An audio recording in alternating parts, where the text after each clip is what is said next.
SJC-12581, Janice Stevenson v. TND Homes 1 LLC.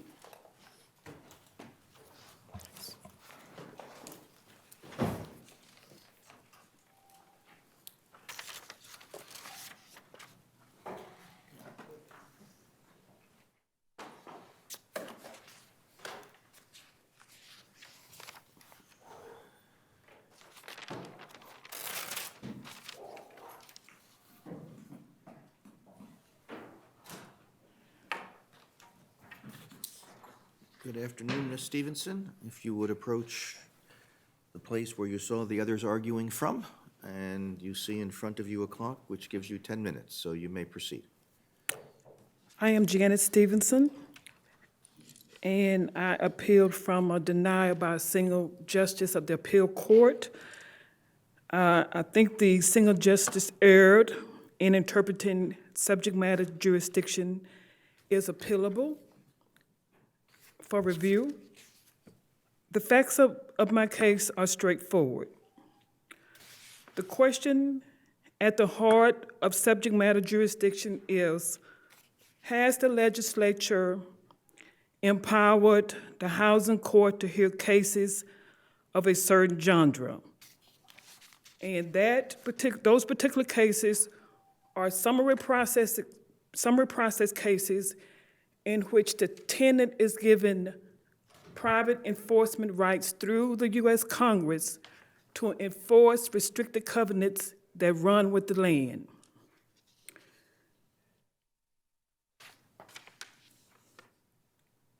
Whether the housing court lacks subject matter jurisdiction to adjudicate these tenants' enforcement of those restrictions.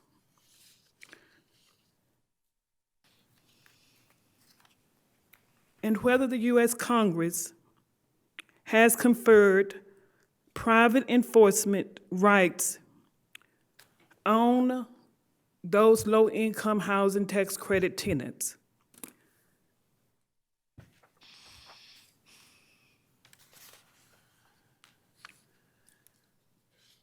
As a tenant in a low-income housing tax credit property, we were never given notice that we had this right to enforcement.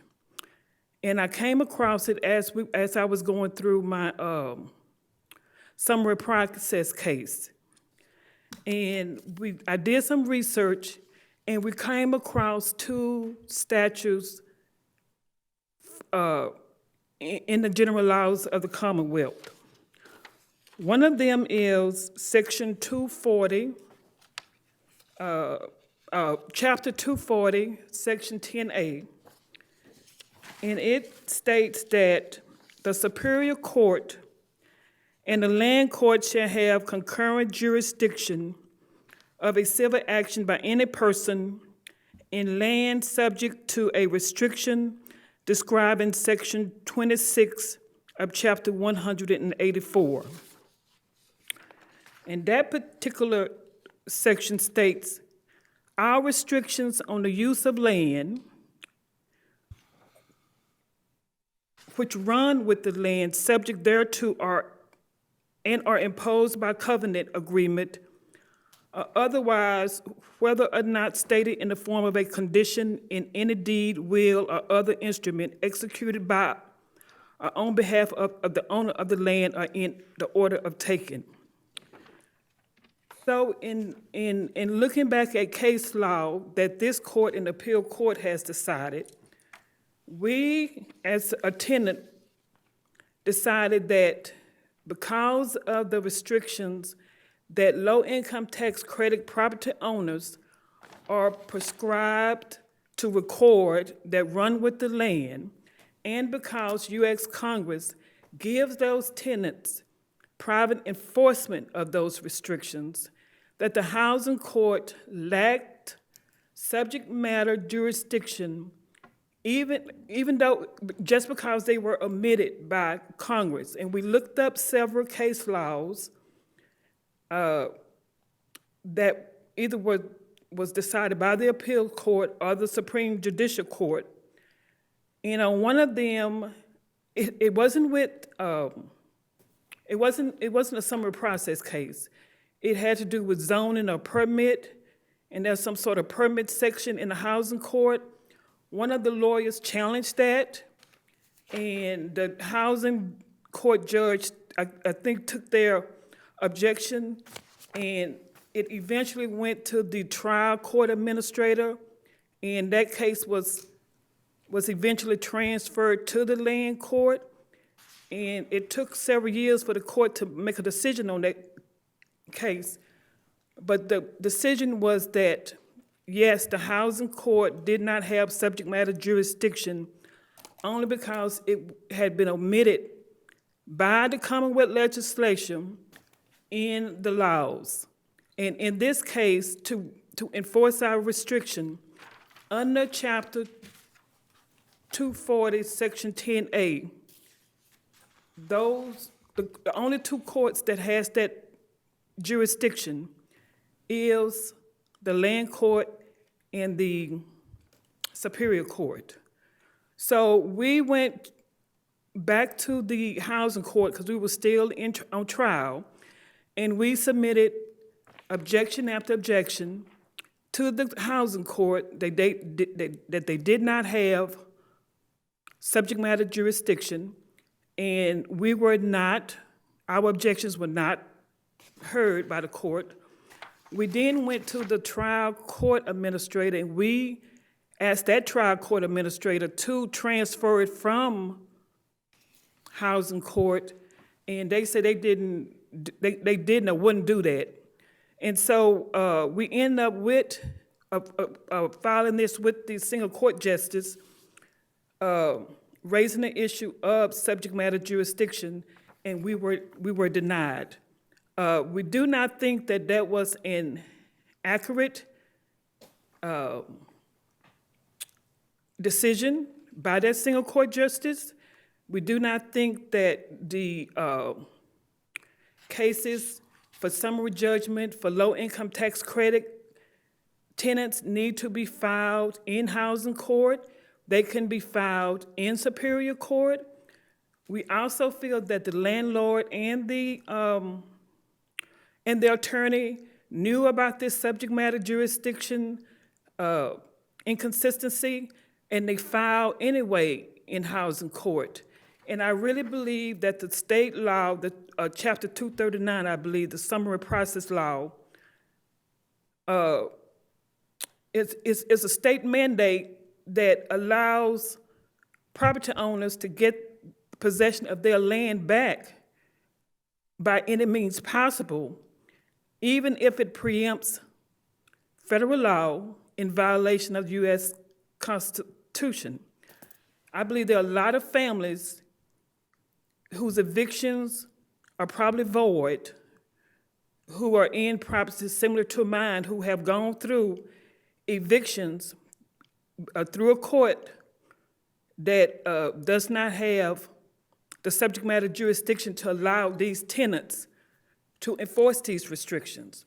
And I found it very difficult to find a court in the Commonwealth that's familiar with this litigation, that's familiar with these restrictions, that will allow objections by tenants and or their attorneys in regard to the enforcement of these restrictions. And I even wrote in my answer that I do not see anywhere in the summary process laws where I can enforce these restrictions through this process. So I felt like that I was not given the rights, the defense to preserve my home because of the state mandate to return property back to its landowners as expedient as possible. But I don't think that expediency should violate federal law. And I felt like my eviction should be voided. I think my code, the other person who was on the lease with me, name should be removed from the housing court's database. I think it violates peonage laws. I think it violates the Civil Rights Act of 1866. I think that everything that has occurred in this case is just a matter of giving a lot of power to property owners over tenants. And I think there's a case where a property owner, landlord, should not have that much control over the private lives of tenants.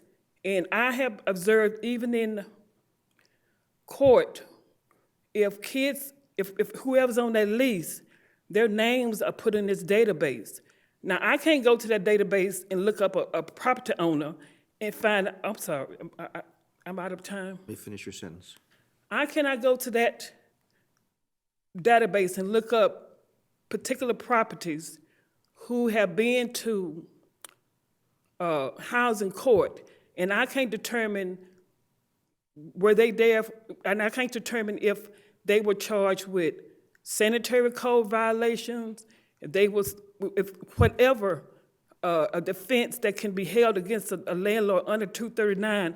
I can't look up a property, but I can find people. And this includes anyone who's on the lease, even minors. If they're on the lease, I believe that their names are on that database. My co-leasee, which was my child, never was in town. She's away in college. So now she's stuck in a database by a landlord who never gave us notice. And under federal law, the notice to quit is not adequate notice. And I could not bring this to the attention of the judge. I could not even bring the enforcement of these restrictions that I have been empowered by the U.S. Congress to the attention of the judge. And even if I could, they don't have subject matter jurisdiction.